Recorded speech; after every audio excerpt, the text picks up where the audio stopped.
हा व्हिडिओ बघा. ह्या व्हिडिओमध्ये असणारी ही मुलगी 9 वर्षाची अस्मिता, नेपाळमधली, हिच्या खांद्यावर आज फार मोठ्या धुरा सांभाळायची एक गोष्ट आलेली. अवघ्या काही दिवसापूर्वी तिची आई गेली. वडील कामाला जातात. घरात लहान 1.5 वर्षाचा भाऊ आहे, एक छोटास बाळ आहे. त्या बाळाला सांभाळायला, त्याचं संगोपन करायला घरी कोणी नाही. त्या मुलीला कळलं की आपल्या भावाचं, त्या बारक्या बाळाचं संगोपन करायला पाहिजे. तिच्यात ममता जागृत झाली. शाळा शिकण्याची आस होती तिच्यात, भरपूर इच्छा होती.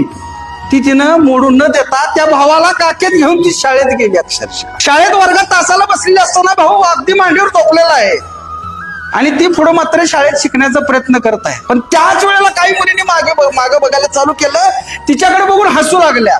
तिला कमीपणा जाणवू लागला. आज प्रत्येक जण बघतोय, पण आपल्यासारखी हाडामासाची नुसतीच म्हणली झालेली, ज्याला मन नाही, दकडाची झालेली माणसं ह्यातून काय घेऊ शकतात? घेण्यासारखं भरपूर आहे, पण घेणार कोण? अहो, या लहान मुलीत ममता जागृत झाली. आपल्यात कधी होणार? करून किंवा बघून काय घडत नाही हो. आपल्यात तो संघर्ष निर्माण झाला पाहिजे. आपल्यात ती ममता निर्माण झाली पाहिजे. एवढीच अपेक्षा आहे.